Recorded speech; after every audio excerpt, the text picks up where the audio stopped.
pior jogador a ganhar MVP nos últimos 35 anos. Não é um jogador histórico, é apenas um bom jogador tendo uma boa temporada.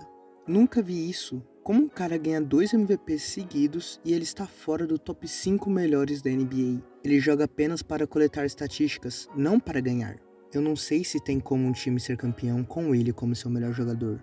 Todas essas frases foram ditas pela mídia dos Estados Unidos sobre Nikola Jokic, o seu atual Finals MVP. Fala galera, Mancha Bola aqui, e o Denver Nuggets é o campeão da NBA, e esse título, pelo menos ao meu ver, tem uma beleza muito especial. Eu não sou torcedor de Denver, mas admito que foi satisfatório ver eles ganharem. Com certeza o time mais desrespeitado que eu já vi desde que comecei a acompanhar basquete. O Denver Nuggets foi o time que se classificou em primeiro lugar numa conferência oeste que tinha, 7 contenders.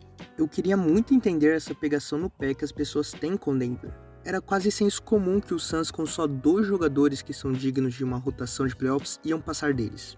Depois, era mais popular que os Lakers, com o LeBron lesionado, ia passar por cima dos Nuggets. E para ser sincero, ainda bem que eu ainda não vi essa narrativa aqui no Brasil, mas lá fora já estão começando a descreditar esse título para Denver, falando que a competição era fraca, mesmo depois de falarem que eles não iam passar de 2 times nessa campanha de playoffs. Como eu disse, ok, LeBron não estava 100% bem, mas não é como se os Lakers parassem de ser ótimos e como que mesmo sem uma perna, LeBron não fosse capaz de fazer 40 pontos em um jogo. E ok, o Suns acabou de se unir nesse núcleo, mas não significa que é um time despreparado. Aliás, sim, eu já vejo alguns de vocês falando, mas quando foi o Giannis? Gente, aquilo foi claramente uma piada, por favor.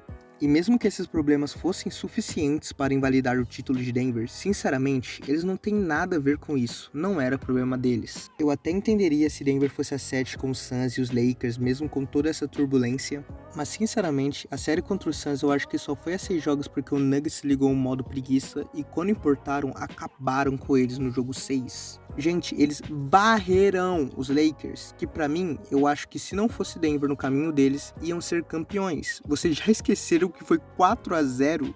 E era lógico o que ia acontecer, era óbvio. Iam descredibilizar por bater o Heat na final, o time de play-in.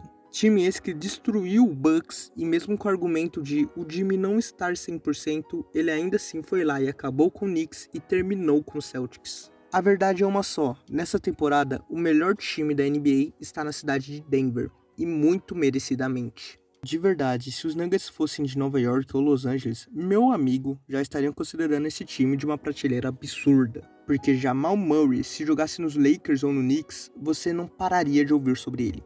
Aaron Gordon teve uma volta triunfal na carreira dele, e se ele fosse All-Star nessa temporada, não seria nenhum absurdo. Mas óbvio, vamos falar sobre quem é o mais desrespeitado da NBA, Nikola Jokic. Foi descascado de uma maneira que eu realmente queria entender o que as pessoas têm contra ele. Claro, a narrativa que ele não se importa com nada e que ele não gosta de basquete e ele só quer andar com os cavalos dele me irrita e eu gosto dele, então quem não gosta deve se enlouquecer com isso. Mesmo assim, o ódio a ele vem desde antes. As pessoas que acompanham a NBA inventaram e colocaram na cabeça deles que Jokic era um pipoqueiro de playoffs, quando realmente nunca foi o caso. Eu queria saber de onde as pessoas tiraram isso, mas tudo bem, porque ele fez nesses playoffs uma das melhores atuações da história da liga, só para calar a boca deles. Nesse ponto você já deve saber, mas Jokic foi líder de pontos, assistências e rebotes nesses playoffs, com porcentagem de conversão de cestas a nível Stephen Curry, com quase 55% nos arremessos e 46% para as de 3. Ele ficou no topo da NBA nas 5 principais estatísticas do basquete, tendo média de triplo-duplo. Mas me diziam que esse cara não era digno de um terceiro MVP, que tentaram arranjar qualquer tipo de desculpa e de narrativa para tirar dele, que ele não era bom o suficiente. Usaram até a desculpa que nos playoffs ele sumia, aí foram lá e deram para o Embiid. Mas esses playoffs finalmente fizeram que as pessoas acordassem e vissem o que está na frente deles.